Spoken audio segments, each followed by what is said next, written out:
and you won't embarrass me, I won't embarrass you. And we have a mic here, so if you want to ask a question, I guess the easiest thing to do is if you would just hold up your hand, and if you can't be reached, you can walk over to the mic. Can you tell us what the status is on how you obtain the Ten Commandments? Okay. It's my opinion that we will be able to put the tables of stone that contain the Ten Commandments on public display this year. All right. Last year, I hoped that year would be the one. Now, this year is the 3,000th year, or anniversary of David moving his royal city to Jerusalem. You know, he was at Hebron, and then he went to Jerusalem. So anyway, this year, the Israeli government is trying to do some special things to commemorate the anniversary. And so there's a special effort being put forth to put these things on display and show you video of the Arca of the Covenant and the other furnishings of Solomon's temple. The tables of stone were in the Ark of the Covenant. All right? The Ark of the Covenant is still where I found it. The tables of stone are now available, all right, to be put on public display.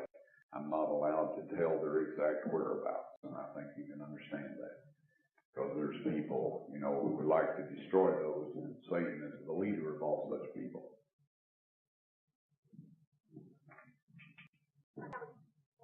Question.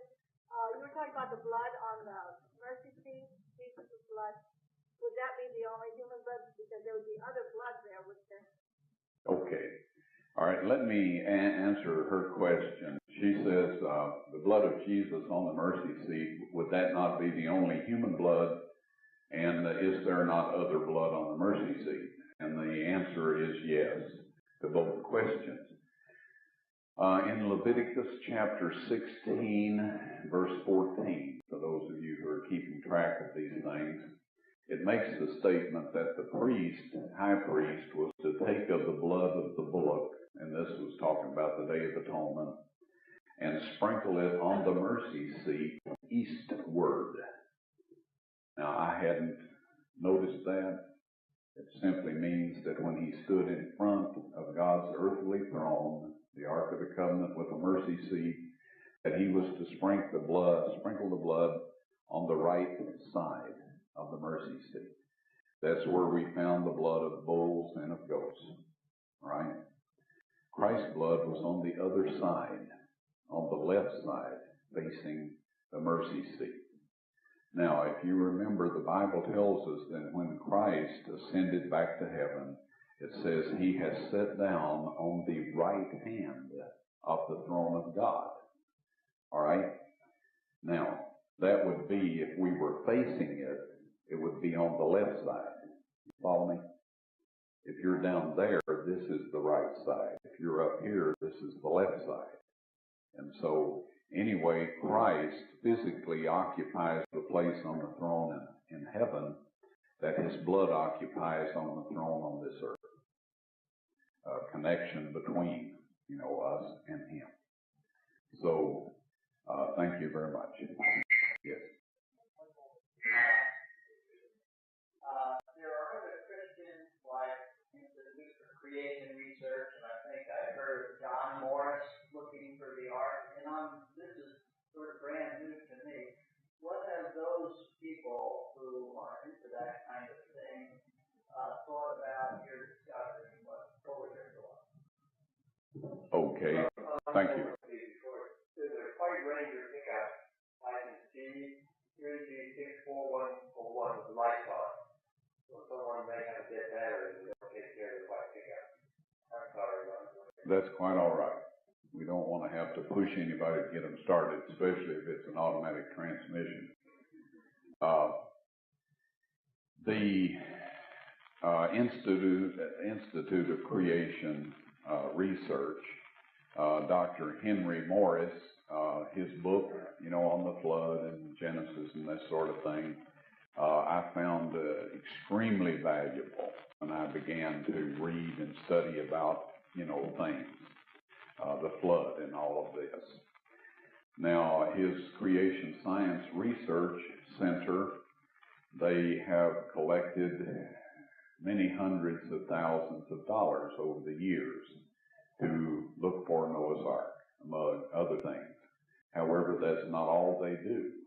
They went out to Mount St. Helens after the explosion, and they have a video out on that is excellent. I would recommend that you get that and watch it. It is excellent. It shows that strata similar to that in the Grand Canyon and other places that is spoken of by evolutionary geologists as requiring millions of years to form. It shows that it happens in a matter of hours under the right circumstances. And of course, volcanic eruptions and floods and things of that nature is the right thing. All right? Now, there is a reluctance among us human beings to shall we say, admit that somebody else found what we had been looking for. I don't know of any real nice way of saying this, but some of you here are old enough to remember polio, and that the March of Dimes raised millions of dollars to try to find a cure for polio. Now, my understanding is that the doctors that actually found Sabine and Salk, who found the vaccine for that, didn't have any money from that organization, but I don't know that personally, all right?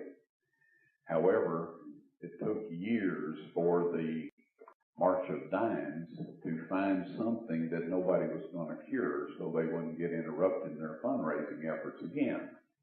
And I think all of us are aware that when you give money to the United Fund and March of Dimes and all of that, maybe a nickel or a penny of each dollar gets to, the purpose that you're giving it for. The rest goes in the pockets of the organizational leaders, and that's tragic. So, but anyway, some of these people have collected stories about the flood, and they've shared them. Now, human nature is this. When our ears hear something coming out of our mouth, the ears don't question it. It gets stored away in your brain in the fact section. If it comes from somebody else's mouth, it gets stored away in the maybe section. All right? That's why somebody that tells the same lie over and over and over again come to believe it themselves. And so anyway, over the years, there's been stories told about Hagopian, about, Ferdinand Navarro's story, others. And the Russian pilot that flew over and saw the Ark and sent 3,000 Russian engineers. Well, one of your, shall we say, residents of the beautiful state of California had a neighbor who was Polish by descent, and he was this fellow, not the Polish fellow, but the other guy, was going to start up a magazine. And so he decided to write a story about Noah's Ark because, a lot of people are interested in Noah's Ark. And you still see that. I saw in National Enquirer a few years back that they had found Noah's Ark in Pennsylvania. And there was proof because there were skeletons of all of these animals in it. Well, bless their hearts, if the animals died on the Ark, we wouldn't have any today. But anyway, I'm sure a lot of people bought National Enquirer, to read about that. So anyway, he wrote this article up about the story about the Russian pilot, and it was all just fable. He made it up himself. And here in recent years, he has repented, and he has sent letters to ICR, to all of us Ark-hunting people, apologizing for having made up that story.